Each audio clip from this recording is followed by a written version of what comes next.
हरिः ओं तत्सत् श्रीमते रामचन्द्राय नमः। श्रीमते रामानन्दाचार्याय नमः।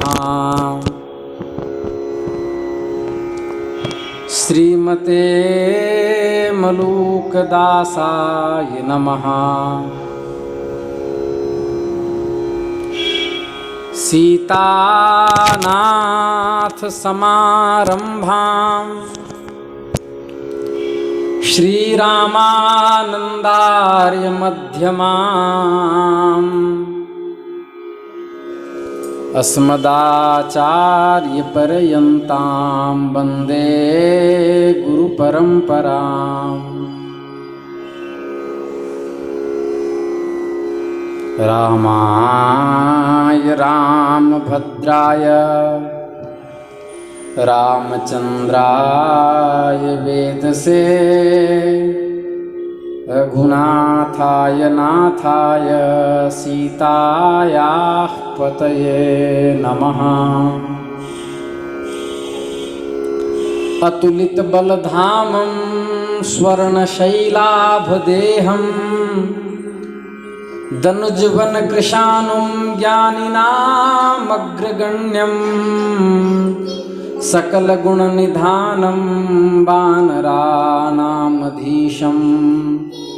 रघुपतिप्रियभक्तं वातजातं नमामि। रघुपतिप्रियभक्तं वातजातं नमामि। श्री राम जय जय राम। श्री राम जय जय राम। श्री राम जय जय राम।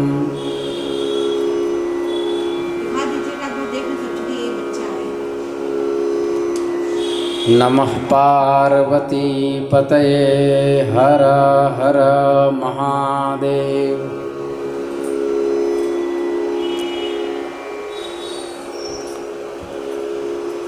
भक्तवांछा कल्पतरु भक्तवत्सल शरणागत वत्सल दीनबंधु दया सिंधु कृपा सिंधु निखिल हेय प्रत्यनीक दिव्यानंद कल्याण गुणगण निलय सर्वैश्वर्य परात्पर परब्रह्म भगवान श्री हरि की असीम अनुकंपा से हम आप सब इस विशुद्ध सत्संग मंडप में बैठ करके मनुष्य जन्म धारण करने का सर्वश्रेष्ठ साधन सत्संग अचिंत भेदाभेद भक्ति निष्ठ महाप्रभु गौरांग तथा महाप्रभु नित्यानंद के पावन पवित्रात्मक चरित्र के माध्यम से सत्संग श्रवण कर रहे हैं। हमारे पास कई बार प्रश्न आ रहे हैं। वैसे प्रश्नों के समाधान का दिवस परीक्षा के बाद ही होगी, लेकिन यह जो प्रश्न है वह प्रकरण के अनुसार है। तो जैसे झारखंड की भाषा में कहते हैं लगले लखन लाल की जय, सियावर रामचंद्र की जय, लगले लखन लाल की जय, मैंने साथ साथ लखन लाल की जय। और व्याकरण में नियम है ग्रामम गच्छंस तृणम स्पृशति, गांव को जाता हुआ व्यक्ति धान भी छूते हुए जाता है। तो इसका मतलब धान उसका लक्ष्य नहीं था, वो छूते हुए जा रहा है। मैं कह रहा हूँ चरित्र, लेकिन बहुत लोगों ने कहा कि चैतन्य महाप्रभु के वेदांतात्मक सिद्धांत को कहिए। जैसे आपने शांकर परंपरा में अद्वैत सिद्धांत को मंडन मिश्र और श्री मंडन मिश्र जी और श्री शंकराचार्य भगवान के द्वंद्वात्मक शास्त्रार्थ के माध्यम से कहा, उसी प्रकार चैतन्य महाप्रभु के भी अचिंत भेदाभेद सिद्धांत को गौड़ीय मत का प्रतिपादन कीजिए, क्योंकि इस्कॉन परंपरा में सिद्धांत नहीं बताया जाता, नाम का प्रचार होता है। विशुद्ध सिद्धांत कुछ महापुरुषों ने कहा, प्रभुपाद जी महाराज ने कई जगह पर सिद्धांत का विवेचन किया, उसके बाद के प्रणाली में सिद्धांत नहीं है। वास्तविक सिद्धांत चैतन्य परंपरा के वास्तविक सिद्धांत का निर्वचन 3 महापुरुषों ने किया। श्री सनातन गोस्वामी जी ने, श्री रूप गोस्वामी जी ने और उनके शिष्य श्री जीव गोस्वामी जी ने। उसमें जीव गोस्वामी जी का नाम उच्चतम माना जाता है। बंगदेश को अपने रसमय कीर्तन से भक्ति विभोर कर देने वाले महाप्रभु का जन्म 1485 ईस्वी से लेकर के 1533 ईस्वी के समय सामयिक वल्लभाचार्य जी के समय का माना जाता है। नवद्वीप में जन्म ग्रहण करके इन्होंने वैष्णव धर्म के सिद्धांत के लिए जो यत्न किया, जो अप्रतिम यत्न किया, वह पूरे भारतवर्ष में कोई ऐसा वैष्णव जगत का व्यक्ति नहीं जो न जानता हो।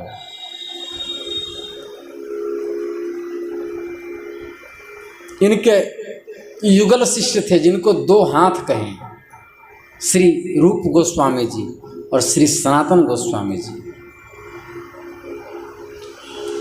इन दोनों महापुरुषों ने अपने वैदुष्यात्मक लेखनियों के द्वारा प्रामाणिक ग्रंथों को वैष्णवत्वेन परिपुष्ट किया है। श्री रूप गोस्वामी जी ने दान केली कौमुदी, ललित माधव, विदग्ध माधव आदि नाटकों से श्री कृष्ण तथा भगवती राधा के पावन चरित्र को, वृंदावन की रसमयी लीलाओं का वर्णन इन ग्रंथों के माध्यम से उन्होंने जगत विदित करवाया।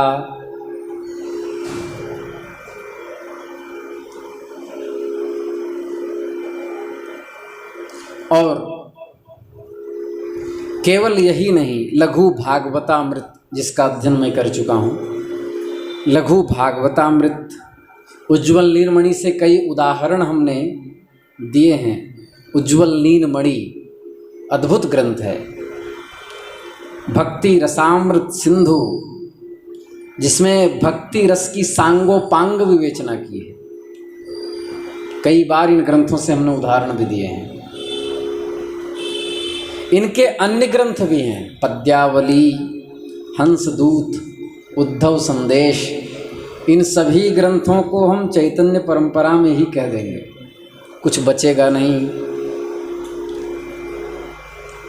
और इनके ज्येष्ठ भ्राता श्री सनातन गोस्वामी जी ने बृहद भागवतामृत, जिसका मैं अध्ययन कर रहा हूँ, बृहद भागवतामृत, भागवत, श्रीमद् भागवत के 10वें स्कंध पर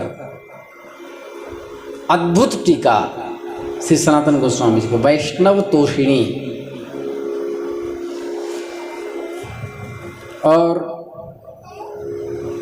हरिभक्ति विलास, इसमें चैतन्य मत के सिद्धांत के तथा उसके आचार विचार का विस्तार पूर्वक वर्णन किया। इस ग्रंथ को पहले हम इस ग्रंथ के बारे में सुने थे, किंतु इनकी महिमा वैजयंती आश्रम के महापुरुष श्री पुंडरीक गोस्वामी जी महाराज के माध्यम से हमने सुना। जब वो पधारे तो हमने उनसे गीत गोविंद को लेकर के चर्चा की। तो श्री पुंडरीक जी महाराज ने हमसे कहा कि आपको हरिभक्ति विलास नामक ग्रंथ का अध्ययन करना चाहिए।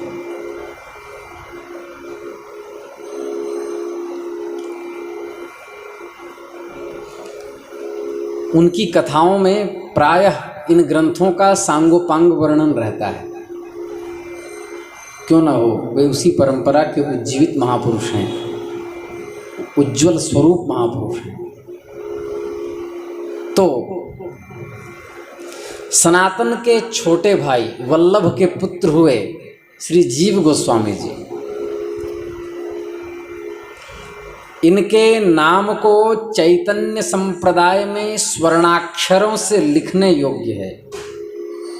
इन्होंने भक्ति रसामृत सिंधु के ऊपर दुर्गम संगमनी नाम की टीका लिखी। श्रीमद् भागवत पर इन्होंने 6 संदर्भ लिखा।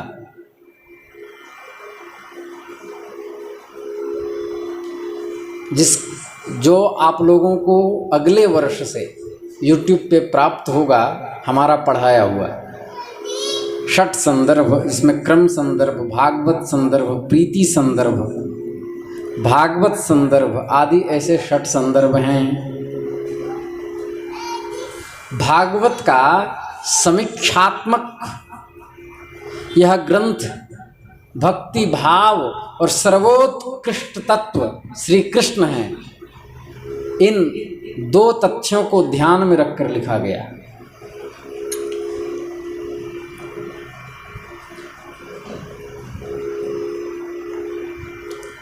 अचिंत भेदाभेद जो सिद्धांत चैतन्य मत में है, उस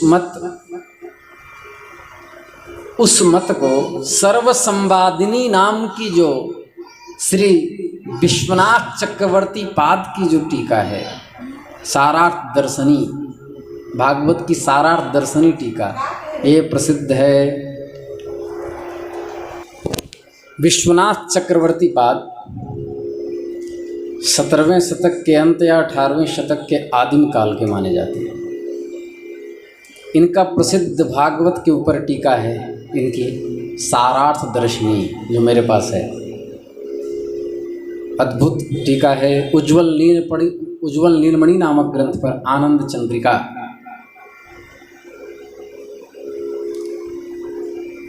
और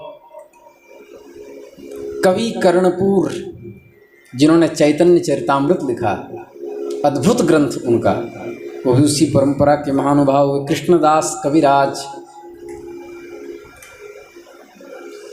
तो इस प्रकार बलदेव विद्याभूषण जी के ब्रह्मसूत्र के ऊपर अचिंत भेदाभेद मत को परिपुष्ट करने वाला गोविंद भाष्य,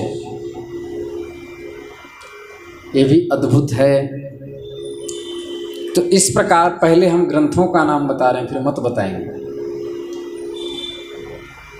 फिर इनका है प्रेम रत्नावली, गीता भूषण, रूप गोस्वामी जी की स्तवमाला और लघु भागवतामृत की अन्यान्य ग्रंथों पर टीका इनकी बलदेव विद्याभूषण जी की विख्यात है। गौड़ी संप्रदाय के गौड़ीय विद्वानों ने जो जो टीकाएं लिखी है वह चिरस्मरणीय है, अद्भुत ग्रंथ है। ऐतिहासिक दृष्टि से चैतन्य महाप्रभु का मत माध्व संप्रदाय से संबद्ध माना जाता है, लेकिन दार्शनिक दृष्टि से द्वैतवाद से नितांत ही भिन्न है।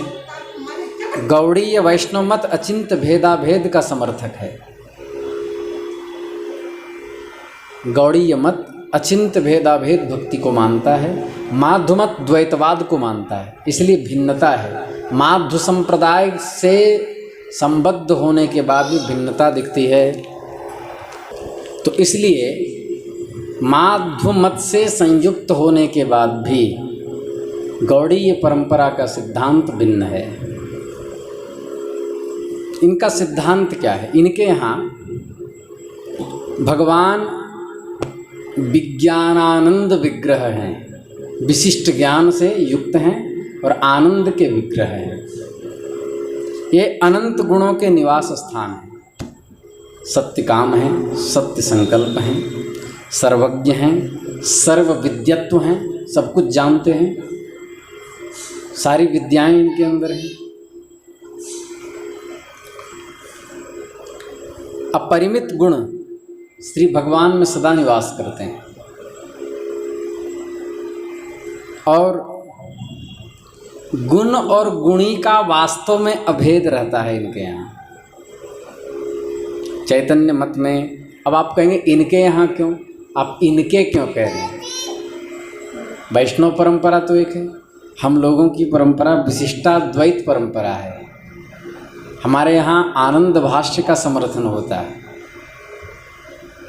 हम लोग श्री रामानंद संप्रदाय से हैं। बात सब एक ही है, बस यही है कोई ऐसे प्राणायाम करता है, कोई ऐसे प्राणायाम करता है। कहने का अर्थ है उपनिषदों में 7 अंधे एक हाथी को देखने गए तो किसी ने पाँव छुआ तो कहा हाथी केले के खंभे के समान होता है, क्योंकि मेरी माँ जब बृहस्पतिवार का व्रत करती थी तो केले का आलिंगन करती थी, तो मैं भी किया करता था, तो हमको वो आकार पता है।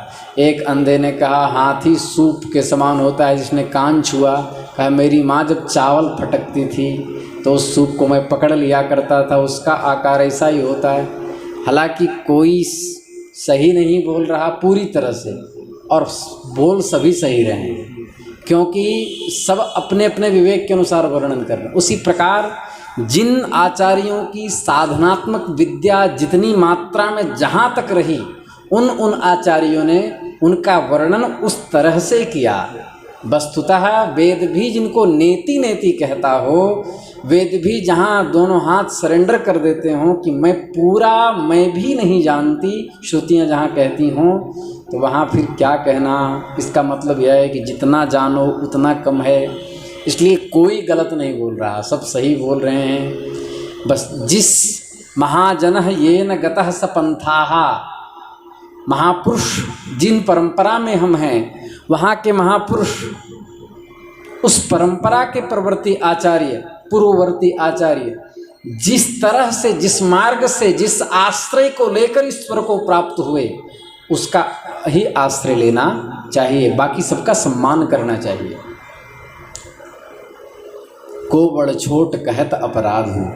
तो इस अभेद दृष्टि को ध्यान में रखकर विष्णु पुराण आदि ग्रंथों में ज्ञान,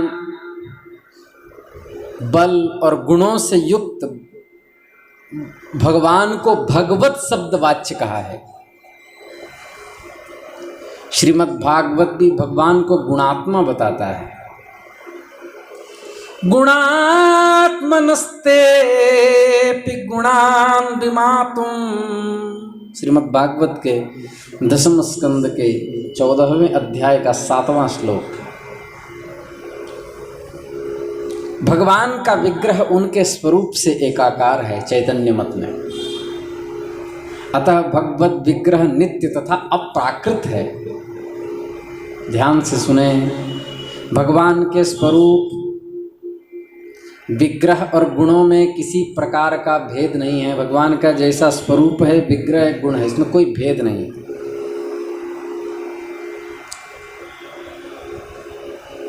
अच्छा, एक बात और, लेकिन जो विद्वान यद्यपि भगवान के गुण, स्वरूप और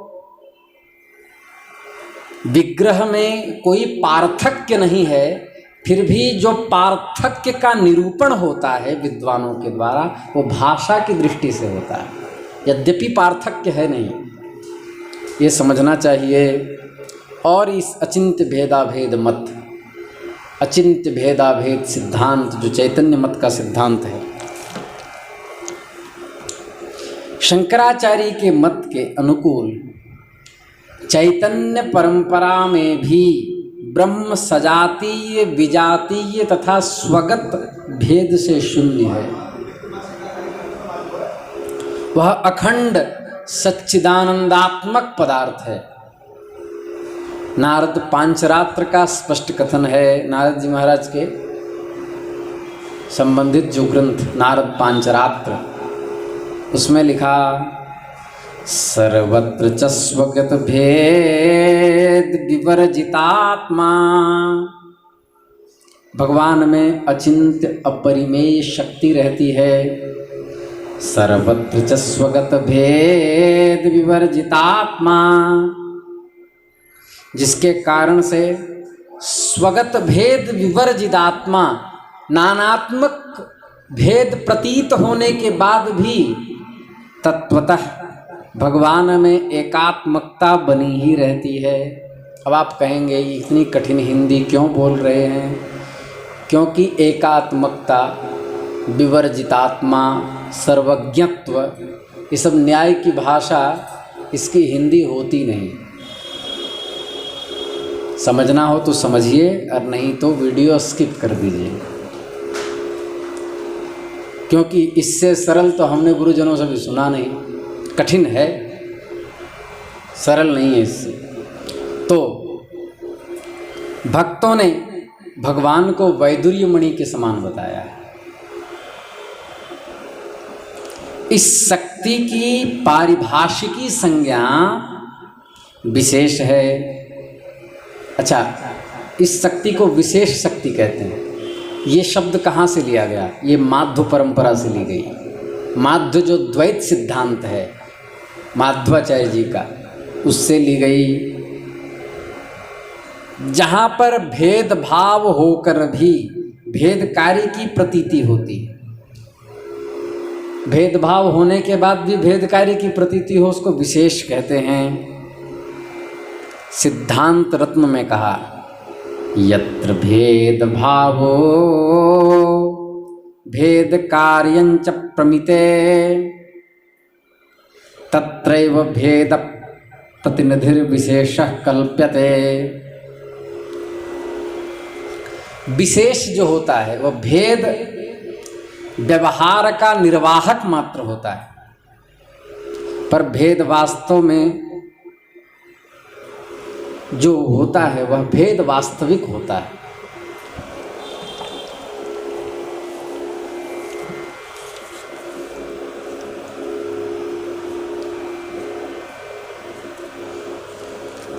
सांकर मत में और वैष्णव मत में जो किंचित भिन्नता है वो क्या है? अद्वैत मत में जीव जो है उपाधि भेद से है, बाकी सर्वम खल विदम ब्रह्म, सब ब्रह्म है। किंतु वैष्णव मत में, चाहे वह माध्व मत हो, चाहे विशिष्टाद्वैत सिद्धांत हो, चाहे द्वैताद्वैत सिद्धांत हो, चाहे अचिंत्य भेदा भेद हो, सब में जीव और ब्रह्म का भेद बना रहता है। मतलब जीव कभी ईश्वर नहीं हो सकता।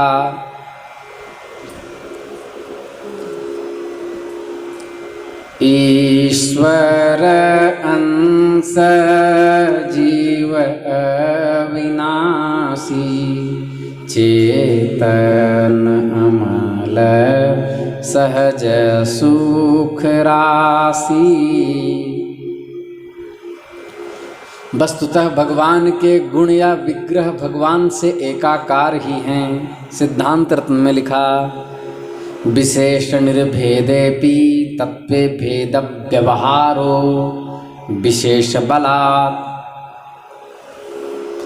इसी अचिंत शक्ति, विशेष शक्ति के कारण, अचिंत शक्ति के कारण भगवान मूर्ति होकर भी विभू हैं। विभू किसे कहते हैं?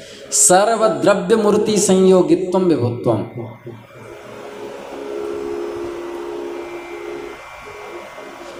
विभू मतलब होता है व्यापक, जो सब जगह रहता है। यहाँ भी है, यहाँ भी है, यहाँ भी है, यहाँ भी है। जो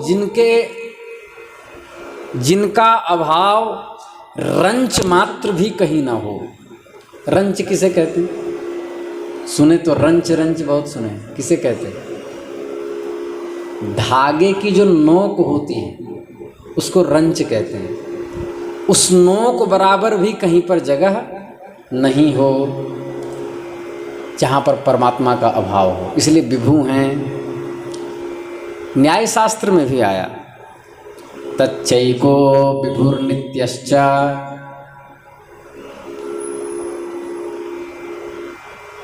आत्मा के दो भेद, जीवात्मा परमात्मा चेति।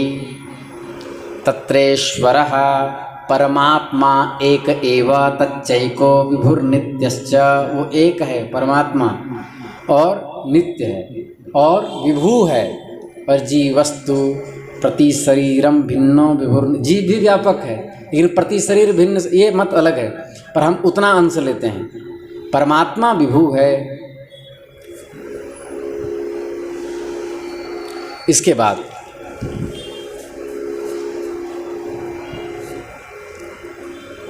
विभुत्व और परिच्छिन्नत्व,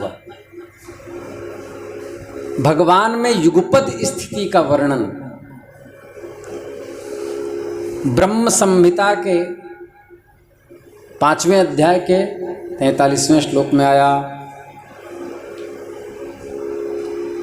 पंथास्तु कोटिशतवत्सरसं प्रगम्यो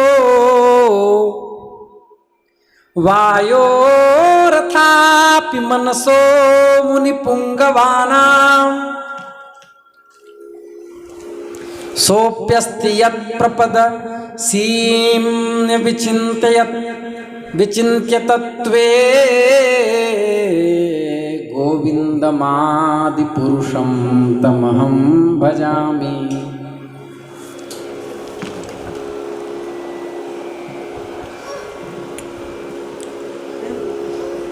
गोविन्दम् आदिपुरुषं तमहं भजामि। गोविन्दम् आदिपुरुषं तमहं भजामि। भगवान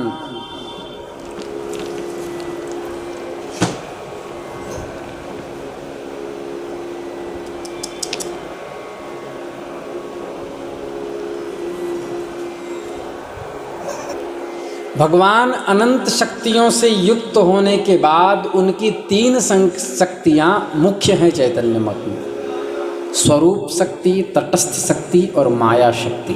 ये 3 शक्ति मानते हैं गौड़ीय विद्वान। स्वरूप शक्ति को ही चित शक्ति या अंतरंगा शक्ति कहते हैं, क्योंकि यह भगवद रूपिणी है, श्री राधा रानी। और सत्य चित्त आनंद के कारण भगवान की यह स्वरूप शक्ति एकात्मिका होने पर भी त्रिविध रूपों में अभिव्यक्त होती है। पहली शक्ति जो स्वरूप शक्ति के अंदर जो भेद हैं उसको संधिनी कहते हैं। षट्संदर्भ में बड़ा वर्णन है इसका। भगवान की संधिनी शक्ति, इसके बल पर भगवान स्वयं सत्ता धारण करते हैं, दूसरे को सत्ता प्रदान करते हैं, समस्त देश काल और द्रव्यों में व्याप्त रहते हैं। दूसरी शक्ति है संवित शक्ति। संवित शक्ति क्या है? चिदात्मा भी भगवान दूसरों को ज्ञान प्रदान करते हैं और इसी से स्वयं जानते हैं। एक है भगवान की शक्ति जो स्वरूप के जो भेद हैं, आह्लादनी शक्ति, इसको आह्लादनी शक्ति भी कहते हैं। इससे भगवान स्वयं आनंदित रहते हैं और दूसरे को आनंद प्रदान करते हैं। ये 3 भेद, संधिनी, संवित और आह्लादिनी, ये 3 भेद स्वरूप के अंदर के भेद हैं। इसके बाद जो शक्ति परिच्छिन्न स्वरूप अवगुण से रहित अणुत्व विशिष्ट जीवों के आविर्भाव का कारण बनती है, जो जीवों को उत्पन्न करवाती है, उसको तटस्था शक्ति कहते हैं। उसी को जीव शक्ति कहते हैं। माया शक्ति से प्रकृति तथा जगत का आविर्भाव माना जाता है। ध्यान से सुने, जीव शक्ति से हम जैसों का और माया शक्ति से प्राकृत जगत का आविर्भाव होता है। ये भगवान की तीन शक्तियाँ हैं, स्वरूप, जीव और माया। इन तीनों शक्तियों को मिलाने के बाद उस पूरे समुदाय शक्ति को पराशक्ति कहते हैं। तो कह देंगे, ऐसे कह सकते हैं, पराशक्ति से संपूर्ण ब्रह्मांड की रचना होती है, जीव चराचर जगत के। तो पराशक्ति के अंदर भेद कौन कौन हुए? स्वरूप, जीव शक्ति, स्वरूप शक्ति, माया शक्ति। स्वरूप के अंदर संवित, संधिनी और ह्लादिनी, और जीव शक्ति और माया शक्ति। ये सब बातें अवश्य जाननी चाहिए। गौड़ीय महात्माओं को तो अपनी परंपरा जरूर जाननी चाहिए। वर्तमान समय में एक समस्या है, क्या? लोग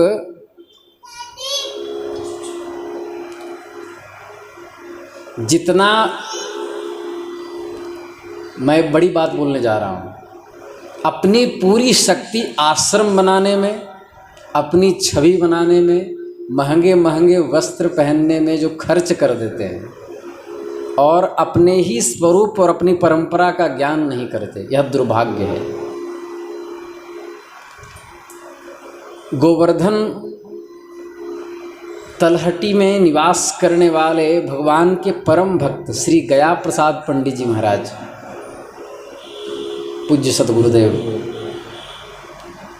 वो कहते थे, भंडारा करवाना, प्याऊ लगवाना, कुआं खुदवाना, धर्मशालाएं बनवाना, पाठशालाएं का निर्माण करना, विश्वविद्यालय का निर्माण करना, मठ बनाना, मंदिर बनाना, गौशाला आदि बनाना, ये सब साधकों का काम नहीं, महापुरुषों का काम है। ये भगवत प्राप्त महापुरुष करें, ये अच्छा है। साधकों को प्रपंच नहीं पालना चाहिए। साधकों को एकांतवास करके केवल और केवल भजन करना चाहिए, देहाध्यास छोड़ने का अभ्यास करना चाहिए। शास्त्रों का अध्ययन और भजन, ऋषि मुनियों की तरह।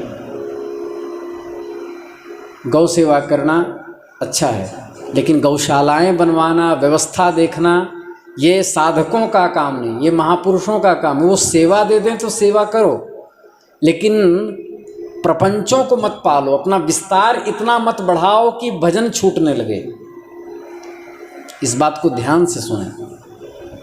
और कोई कलाकार हों तो यहाँ से वीडियो काट करके और इसको संचित रखें, बार बार सुनें, क्योंकि अपनी परंपरा का ज्ञान आवश्यक है। शास्त्रों में जो छिपे हुए रत्न हैं उनको प्राप्त अध्ययन के द्वारा कीजिए, फिर भजन की कसौटी पे कसिए, फिर परमात्मा को प्राप्त हो जाइए।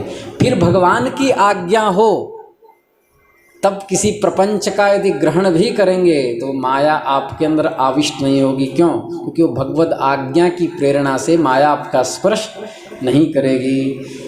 करोड़पति नहीं, खरबपति होने के बाद भी माया छू तक नहीं जाएगी, पुंडरीक विद्यानिधि जी की तरह। अभी आप सुनेंगे आगे, जो स्वर्ण के पलंग पे रहते थे, सेवक सेविकाएं दिन रात उनकी सेवा करती थी, जो चांदी के पिकदान में थूकते थे, लेकिन गोविंद नाम सुनते ही मुख से झाग गिरने लगता था। तो इस तरह की शक्तियां हैं। तो चैतन्य मत में भगवान स्वरूप शक्ति से जगत के निमित्त कारण और माया जीव, ये दो शक्तियों से उपादान कारण भगवान बनते हैं। राम राम। इसी प्रकार माध्वमत के विपरीत वे केवल निमित्त न होकर अभिन्न निमित्तोपादान कारण है। जगत में धर्म की अभिवृद्धि और अधर्म के विनाश के लिए भक्तों के रुचि के अनुसार भगवान भिन्न भिन्न अवतार धारण करते रहते हैं। चैतन्य मत में जगत नितराम सत्यभूत पदार्थ है, क्योंकि यह सत्य संकल्प सर्वविद और हरि की बहिरंगा शक्ति का विलास है।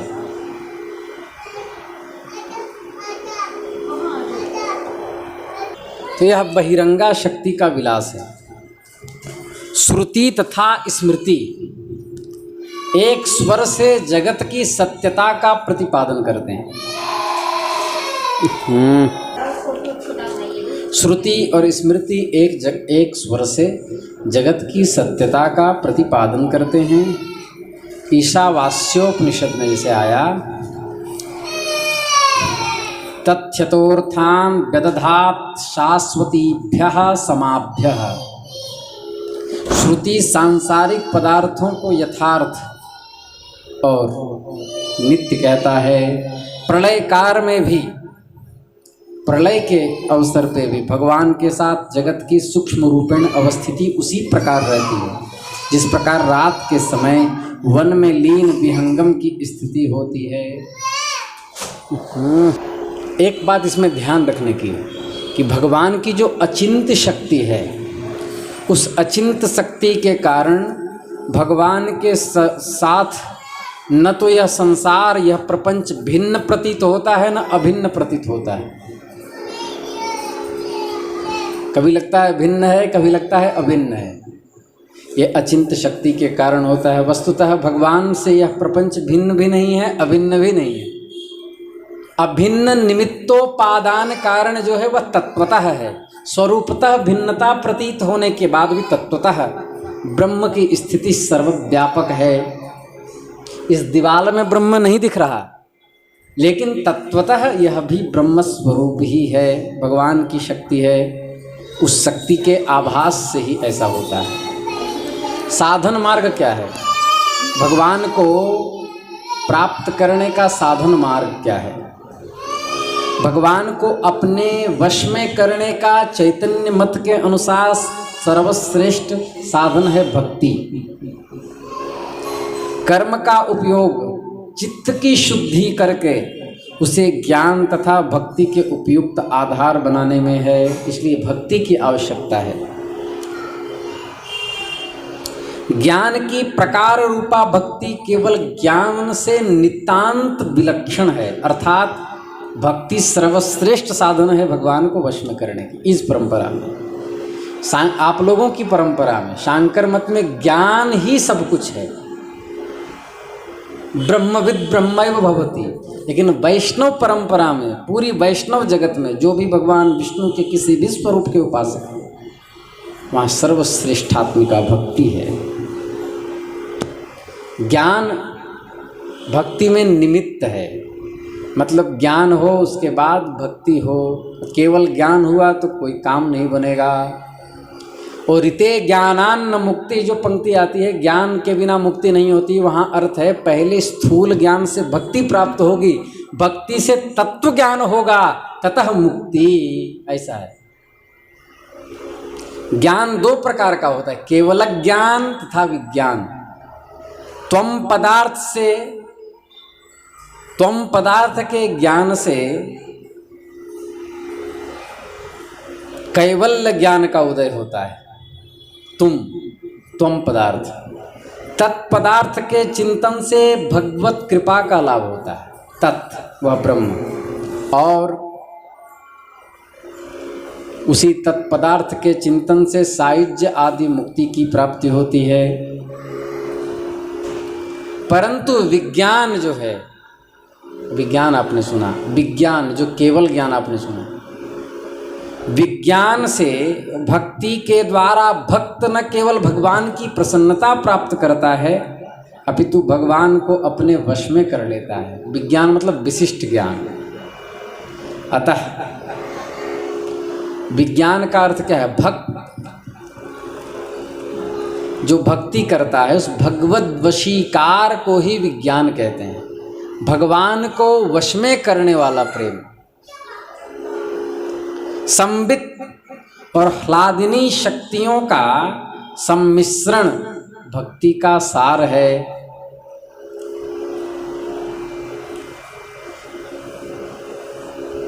आपने एक चीज ध्यान दिया, रघुनाथ भट्ट गोस्वामी जी जो ग्रंथ लिख रहे थे न्याय के ऊपर, और महाप्रभु भी लिख रहे थे, महाप्रभु के न्याय की फक्किकाओं को सुनकर रघुनाथ भट्ट शिरोमणि को लगा कि ऐसे तो मेरा ग्रंथ प्रचलित ही नहीं होगा।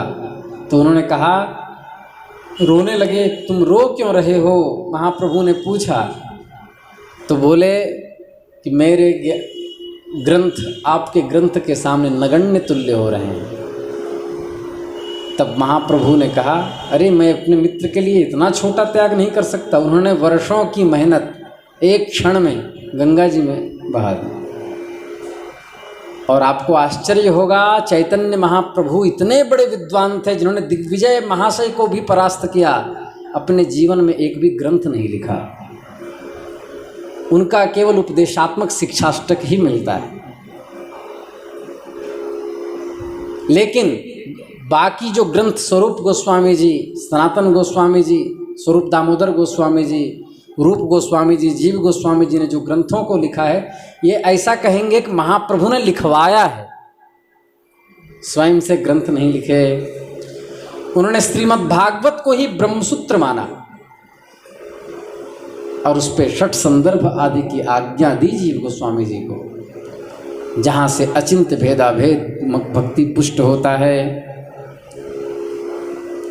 भगवान के दो रूप होते हैं, ऐश्वर्य और माधुर्य। जिसमें परमेश्वर्य का विकास होता है वो ऐश्वर्य रूप, जिसमें नर्तनधारु भगवान मनुष्य के समान ही चेष्टा किया करते हैं वो माधुर्य स्वरूप। ऐश्वर्य का ज्ञान माधुर्य से भिन्न है। ऐश्वर्य ज्ञान से संपन्न जीव भगवत सानिध्य में स्वकीय भाव से परिपुष्ट होकर आदर के भाव से अभिभूत हो जाता है, और माधुर्य ज्ञान से संपन्न वह वात्सल्य सख्य आदि स्वकीय स्वीय भावों को खो नहीं बैठता। भक्ति दो प्रकार की होती है, विधि भक्ति, रुचि भक्ति। हम सब ये सब वर्णन पीछे कर चुके हैं। आइए हम लोग चैतन्य महाप्रभु को प्रणाम करके फिर पूरे सिद्धांत मत का निर्वचन कर देते हैं। भगवत प्रीति भगवान की आनंद रूपा आह्लादनीय शक्ति ही है। प्रीति रूपा वृत्तिर मायादिमयी न भवती, ऐसा प्रीति संदर्भ में लिखा जीव गोस्वामी जी ने। यह भक्ति अन्य दर्शनों के समान उपाय भूता न होकर उपदेय भूता है, उपेय भूता है। तो इसलिए चैतन्य मत में माधुर्य भावोपासना और भक्ति ही सर्वश्रेष्ठात्मिका श्रृंखला है। तो विश्वनाथ चक्रवर्ती गोस्वामी जी ने महाप्रभु को प्रणाम किया है जिन श्लोकों में, उन श्लोकों का स्मरण करके हम अपनी वाणी को विराम देंगे।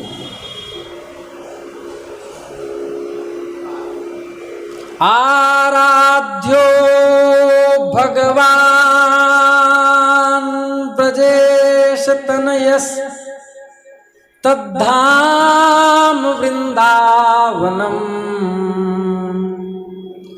रम्या काजिदुपासना ब्रजबधुर वर्गेण या कल्पिता शास्त्रं भागवतं प्रमाणममलं प्रेमा पुमर्थो महान् श्रीचैतन्य महाप्रभोर्मतमिदं तत्रादरो नः परः।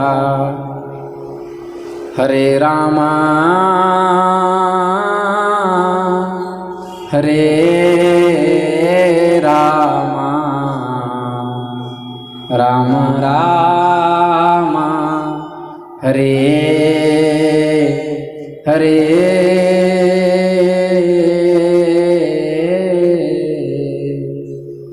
हरे कृष्णा